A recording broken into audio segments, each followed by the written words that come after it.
¿Qué tal? Bienvenidos a un nuevo Peloteando. Hoy estamos con el gran Ricardo Sierra. Hola a todos. Hola, ¿qué tal, Ricardo? Muy buenas, ¿qué tal? ¿Cómo estás? Nada, Todo perfecto. un placer estar aquí contigo. Hemos tenido problemas para unirte a la reunión, pero bueno, ya está todo solucionado. Y nada, te quería preguntar por tu salida de la liga tras 18 años, ya que no seguirás a pie de campo. Así que cuéntanos cuál será tu labor periodística en esta temporada, evidentemente dentro de los medios de comunicación, claro. Sí, dentro de Movistar, sí, sí. Nosotros, bueno, seguimos con diferentes proyectos y aparte de la Champions, que seguiremos ahí al pie del cañón en nada. Mañana además tenemos el sorteo de la fase de grupos, que siempre es algo, un evento como punto de partida tremendamente relevante y emocionante para saber qué viajes, qué equipos te tocan y demás a los equipos españoles. Pues aparte de eso, pues seguiremos con el informativo de Noticias Vamos, que empezamos el 1 de septiembre, como hemos hecho las últimas 2 temporadas a partir de las 2:30 y la verdad, pues muy ilusionado porque al final siempre presentar un informativo de deportes, bueno, pues es trepidante, ¿no? Estar pegado a la información todos los días y en eso estaremos durante esta temporada, más otros proyectos que vayan surgiendo, porque esto nunca para, siempre hay, bueno, pues hay proyectos nuevos, proyectos que cesan, proyectos que nacen, proyectos que se retoman. Bueno, esto es cíclico, ¿no? Y las cosas van cambiando, pero con todos los proyectos siempre con mucha ilusión.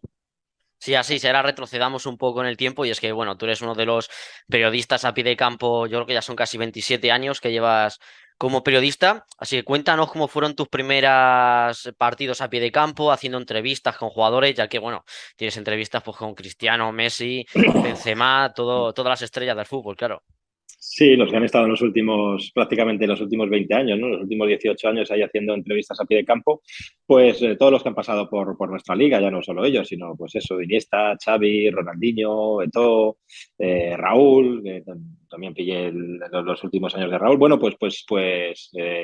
las primeras entrevistas que hice a pie de campo, pues curiosamente fueron pues prácticamente cuando llevaba aquí en lo que era antes Canal Plus 2 años, 3 años. Empezaron con aquellos torneos de fútbol 7 de Brunete, que hoy son la Liga Promises, han evolucionado también.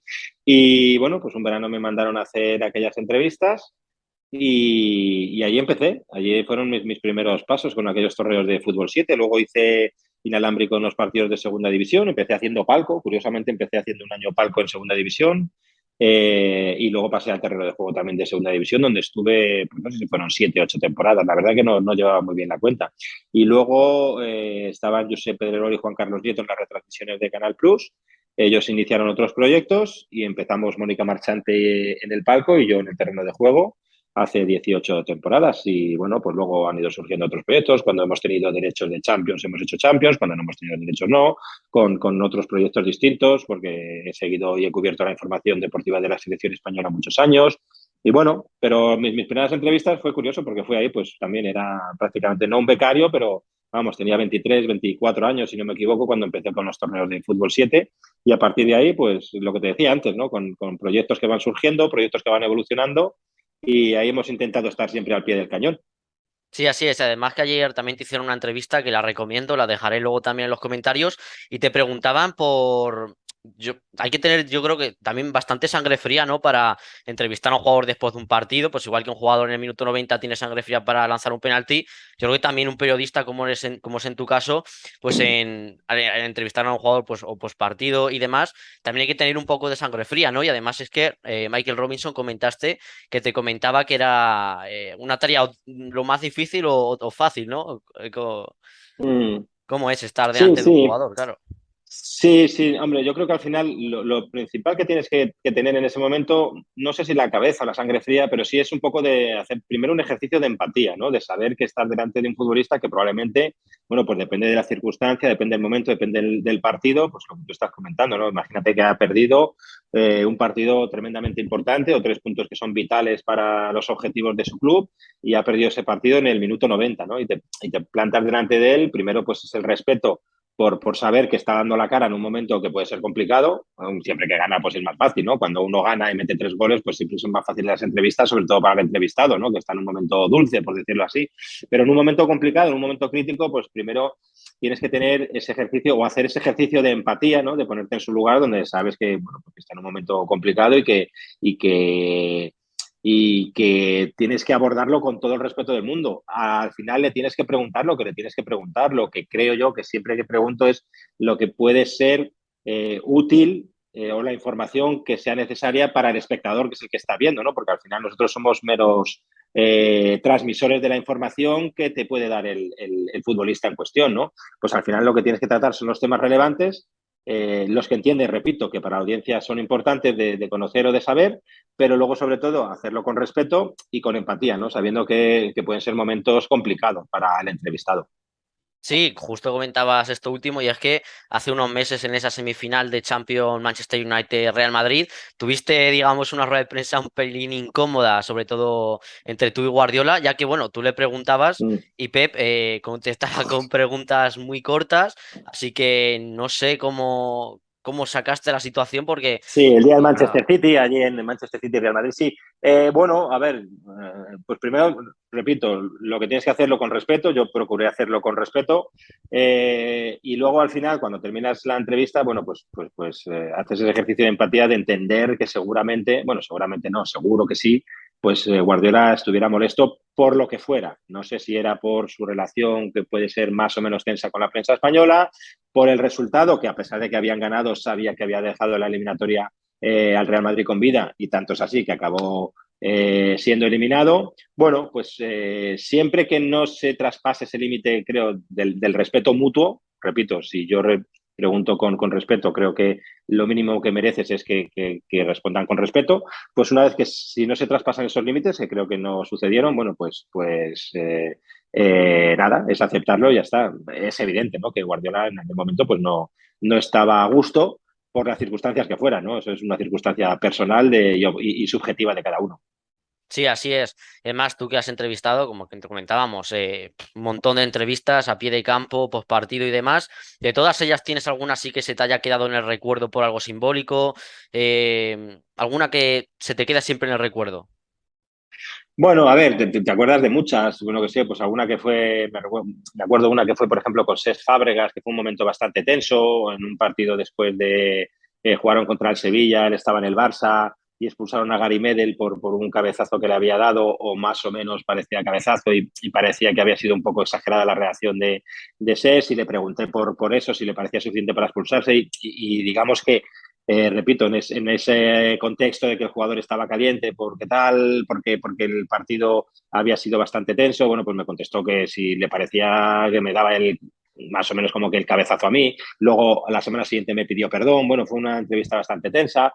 Recuerdo una, por ejemplo, con Ronaldo, que estaba siendo criticado en el Bernabéu. Le pregunté cómo había sido el Bernabéu y me dijo, pues como siempre, ¿sabes? Un poco frío con su relación en aquel momento con el Bernabéu. Fíjate lo que fue luego Ronaldo. Pues me acuerdo una de Ronaldinho, que estaba siendo criticado porque decían que estaba un poco gordo, y en mitad de la entrevista se levantó la camiseta, porque yo le pregunté por aquella circunstancia, bueno, ¿qué Claro. dices de los que te critican y te dicen que tienes algo más de peso? Se levantó la camiseta y enseñó la tableta diciendo, esto os parece que estoy, bueno, ¿os parece que estoy gordo? ¿Te parece que estoy gordo? Tal, pues así. Una me acuerdo, por ejemplo, de Xavi Alonso, después del 5-0 con Mourinho en el Camp Nou, el tipo como dio la cara y cómo hizo una lectura pues muy certera de futbolística de lo que había sido el partido. Bueno, me acuerdo de entrevistas con Cristiano Ronaldo, con Leo Messi, por ejemplo, también después de haber salido de un partido apasionado del Benito Villamarín. Mm.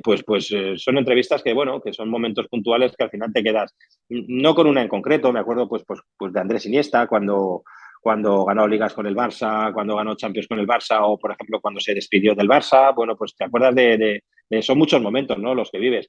Poner una por encima de otra, una que digas esta, bueno, la verdad que no, son muchos momentos vividos, y cada uno en su momento y en su contexto, bueno, pues son recuerdos que te quedas. Sí, son muchos recuerdos, lo dicho. Entrevistas que, bueno, en algunos momentos son incómodas, otras que las disfrutas mucho y demás. También te Por quería ejemplo, seguir mira, sin ir más Sí, lejos, claro, haciendo memorias, que claro, si vas haciendo una memoria, pues me acuerdo, por ejemplo, pues siempre en los momentos de los descensos son entrevistas muy difíciles de hacer, porque sabes, como te decía antes, en ese ejercicio de sí. empatía, que el entrevistado está pasando mal. La última, por ejemplo, pues la de Morales, cuando descendió el Levante en el Bernabéu, ¿no? Pero el año anterior había pasado lo mismo con el Leganés, ¿sabes? Entrevistando a Javier Aguirre, hace 2 años. Bueno, pues son entrevistas también que te quedas por la sensación del momento tan duro, y que está viviendo el entrevistado, ¿no? Y que es capaz, ¿no? de afrontar precisamente ese momento tenso ante los medios de comunicación. Sí, así es. Bueno, mañana el sorteo de la Champions que presentarás también. Te quería preguntar sobre la Champions. Bueno, no lo presentaré, no Ah, lo presentaré. Estará Susana Guas, está Mónica Marchante allí en Estambul, que viajaba hoy, y yo estaré, bueno, la no. televisión afortunadamente tiene muchas tareas que desempeñar, algunas son delante de la cámara y muchas otras detrás de la cámara, que siempre hay mucha gente trabajando detrás de la cámara, en labores de edición, de dirección, de escaleta, de realizar vídeos, de elaborar mucho contenido para esos programas, o sea que mañana no me toca adelante, pero a partir del 1 de septiembre no te preocupes que estaré en Noticias Vamos. Eso sí me toca. Bueno, así es. Mañana digamos que ya empieza a sonar algo más la musiquita de la Champions, pero te quería Sí, preguntar por sí, la sí. anterior, la Champions del Real Madrid, y es que tú estuviste en prácticamente todas las Sí, eliminatorias del en Real todas las Madrid. eliminatorias. Eso Ujú, es. correcto, en todos Bueno, los partidos.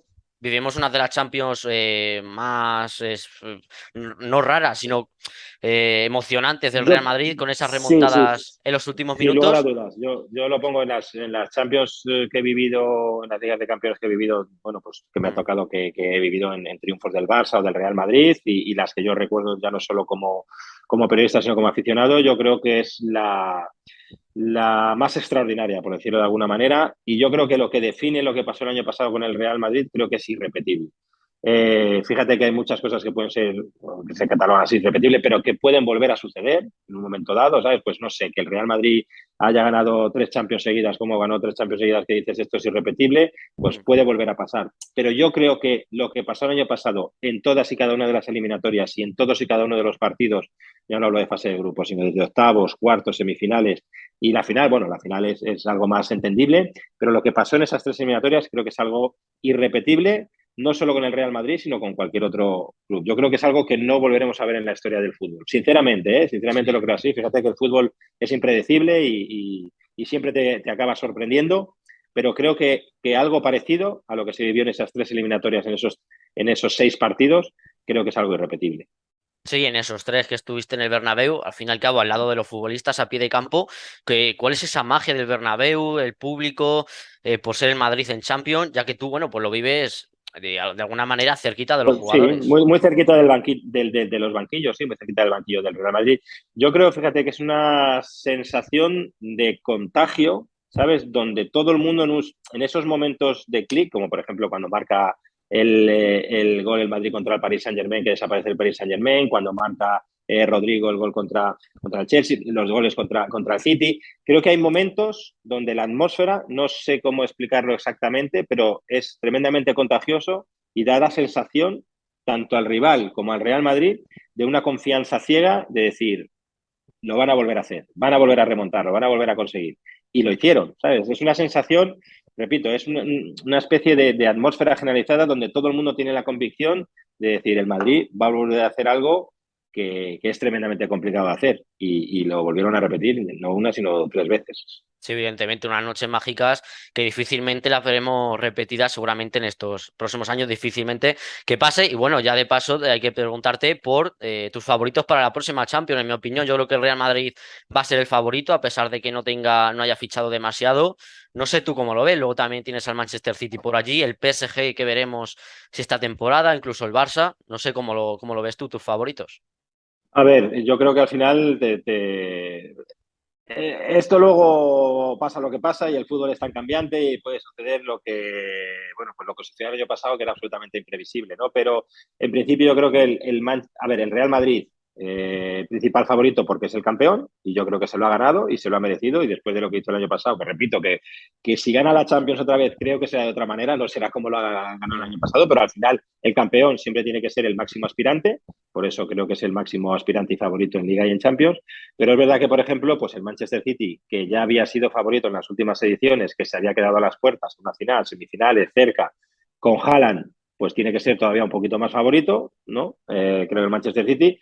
El Paris Saint-Germain otra vez, exactamente igual que el año pasado, pero si le vuelve a tocar una piedra en el camino, ya no sé si el Real Madrid o le puede tocar el City o le puede tocar el Chelsea, pues también debe ser otro de los favoritos. Y se suma el Barça, ¿no? Porque al final es verdad que es menos certidumbre el proyecto del Barça, que entiendo que es ilusionante para los aficionados del Barça, pero no tiene un pasado reciente, como pueda tenerlo, repito, de la temporada pasada en Champions, el City. Hay que recordar que el Barça cayó en primera fase y jugó la Europa League. O sea que, quiero decir, el pasado reciente del Barça de la última temporada no invita a que sea uno de los favoritos o candidatos, pero sí el proyecto que ha formado, ¿no? Que en principio tiene muy buena pinta, ¿no? Y al final no deja de ser el Barça, por tanto creo que puede sumarse también a esa terna o esos 4 o 5 favoritos, ¿no? Sí, así va a ser una Champions muy ganada. Bueno, Ricardo, no te robo más tiempo, que bueno, que ya mañana de nuevo con la Champions y demás. Así que nada, muchas gracias por pasarte y un placer. Nada, el placer ha sido mío y perfecto, sin problema. Y no me robas tiempo, encantado de conversar contigo, o sea que sin problemas. Un placer. Nada, Ricardo, un saludo. Adiós. Un saludo, chao.